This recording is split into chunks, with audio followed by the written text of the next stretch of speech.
ಜನ ತುಂಬ ಸರಳವಾಗಿ ಹೇಳುತ್ತಾರೆ, ಹಾಗೆ ಹೋಗಿದ್ದನ್ನು ಮರೆತು ಬಿಡಿ ಎಂದು.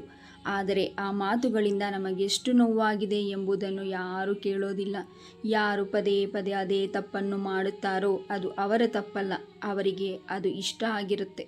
ಒಳ್ಳೆ ವ್ಯಕ್ತಿಯಲ್ಲಿ ಒಂದು ಒಳ್ಳೆ ಗುಣವಿರುತ್ತದೆ, ಅದು ಅವರು ಎಂಥ ಕೆಟ್ಟ ಪರಿಸ್ಥಿತಿಯಲ್ಲಿ ತಮ್ಮ ಒಳ್ಳೆತನವನ್ನು ಮಾತ್ರ ಬಿಡೋದೇ ಇಲ್ಲ. ಕೆಲವೊಮ್ಮೆ ಜನರಿಗೆ ನಿಚ್ಚಾತನದಿಂದ ಬುದ್ಧಿ ಕಲಿಸಬೇಕಾಗುತ್ತದೆ. ಮೊದಲಿನ ಕಾಲದಲ್ಲಿ ಜನ ಒಬ್ಬರಿಗೊಬ್ಬರು ಧೈರ್ಯ ತುಂಬುತ್ತಿದ್ದರು, ಆದರೆ ಈಗಿನ ಜನಕ್ಕೆ ಸಮಯನೇ ಇಲ್ಲ. ಸಮಸ್ಯೆಗೆ ಸಮಾಧಾನ, ಆಮೇಲೆ ಮೊದಲು ಸಮಸ್ಯೆ ಕೊಟ್ಟವರಿಗೆ ಸಮಾಧಾನ ಮಾಡಿ ಹೇಗೆಲ್ಲ ಜೀವನ ಸಾಗುತ್ತೋ ಹೋಗುತ್ತೋ ಹಾಗೆ ಎಲ್ಲಿ ಯಾರು ಯಾರಿಗೂ ಇಲ್ಲ ಎಂಬುದು ಅರ್ಥವಾಗುತ್ತದೆ. ಜನರು ನಿಮ್ಮನ್ನು ಮರೆಯೋದ್ರೊಳಗೆ ನಿಮ್ಮ ಗುರುತನ್ನು ಗಟ್ಟಿಗೊಳಿಸಿ. ಸುಳ್ಳನ್ನು ನಿಧಾನವಾಗಿ ಹೇಳಿದರೆ ಎಲ್ಲರೂ ಅದನ್ನು ನಿಜ ಎಂದು ಬಹುಬೇಗ ನಂಬುತ್ತಾರೆ. ಆದರೆ ಅದೇ ಸುಳ್ಳನ್ನು ಕಿರುಚಾಡಿ ಹೇಳಿದರೆ ಯಾರೂ ಕೇಳೋದಿಲ್ಲ. ಕೆಲವೊಮ್ಮೆ ಜೀವನದಲ್ಲಿ ಒಂಟಿಯಾಗಿರಲೇಬೇಕು, ಯಾಕೆಂದರೆ ನಮ್ಮನ್ನು ನಾವು ಅರಿತುಕೊಳ್ಳಲು.